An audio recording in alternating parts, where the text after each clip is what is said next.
India's net direct tax collections have risen 17.6% in 2022 to 1923 to touch 16.61 lakh rupees crore, exceeding the revised estimates target for the year by 0.7%, as per provisional data released by the Finance Ministry on Monday. The contribution of corporate tax collections in the gross direct tax kitty was 10.04 lakh rupees crore, just a tad higher than the 9.61 lakh rupees crore paid by taxpayers as personal income tax and securities transaction tax (STT). At a gross level, the share of personal income tax and STT to the tax kitty has touched 48.9% in 2022 to 1923 compared to around 47.4% in 2021 to 2022, while corporate tax accounted for just 51.1% in the year gone by as opposed to 52.6% in 2021 to 2022.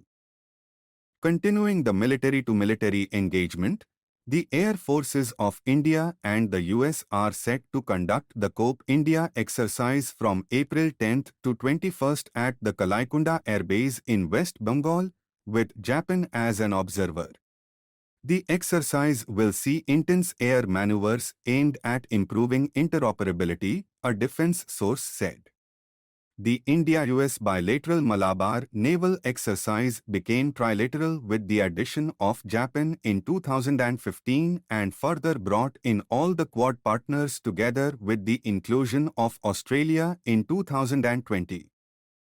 Oil prices surged on Monday, posting the biggest daily rise in nearly a year after a surprise announcement by OPEC Plus to cut more production jolted markets.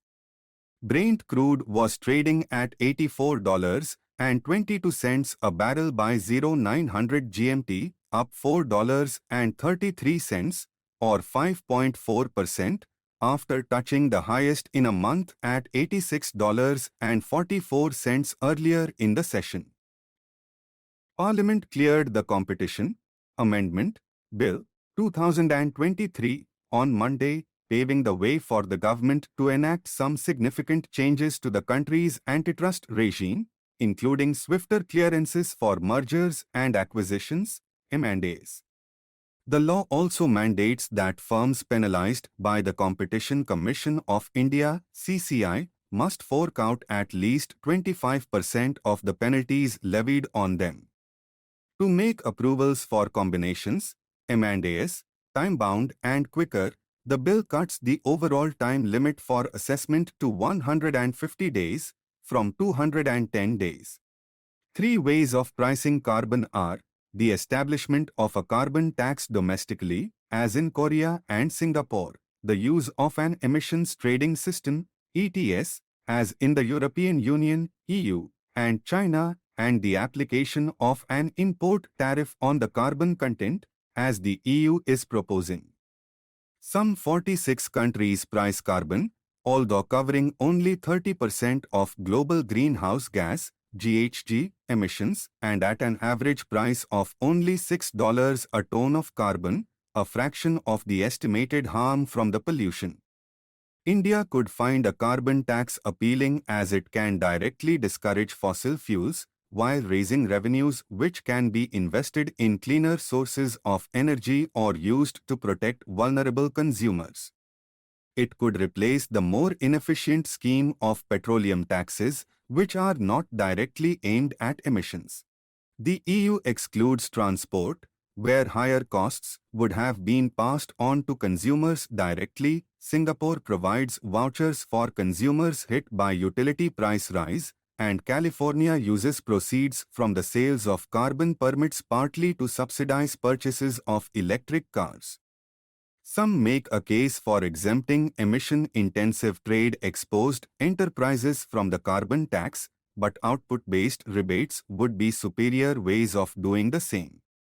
A high enough carbon tax across China, the US, India, Russia, and Japan alone, more than 60% of global effluents, with complementary actions, could have a notable effect on global effluents and warming. It could also pave the way to seeing decarbonization as a winning development formula. As carbon pricing gains acceptance, the first movers will be the most competitive. The independent Kingdom of Scotland was formed in the 9th century and went on to fight wars to remain independent from the Kingdom of England. In 1603, the two kingdoms entered a personal union and were then ruled by the same monarchs. In 1707, due to economic and political vulnerabilities prevailing on both sides, the British and Scottish parliaments passed the Acts of Union, entering into a political union under the name of Great Britain. In the 2007 elections to Holyrood, as the Scottish Parliament is known, the SNP won more than 30% of the vote and formed a minority government with Alex Salmond as its leader. As it lacked a majority then, the SNP had to ditch its planned independence referendum bill due to disagreements with other parties. The bill was finally passed when Mr. Salmond led the party to a landslide win in 2011 as for the first time in the history of the Scottish Parliament, a majority government was formed. The SNP government says that people who live in Scotland should have the right to decide if they want to be an independent country. To relinquish doubts over the future of Scotland after independence, the SNP has been coming out with white papers on its vision for building a new Scotland.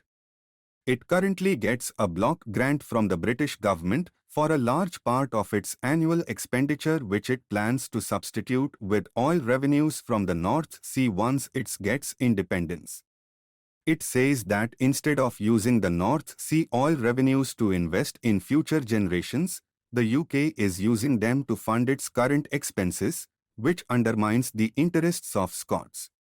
It also plans to rejoin the EU, to expand its trade in the bloc, and to receive other associated benefits. The SNP also plans to keep using the British pound sterling as its currency after independence. The British government believes that the SNP has failed to give a clearer picture on how issues of pensions and healthcare would work in an independent Scotland.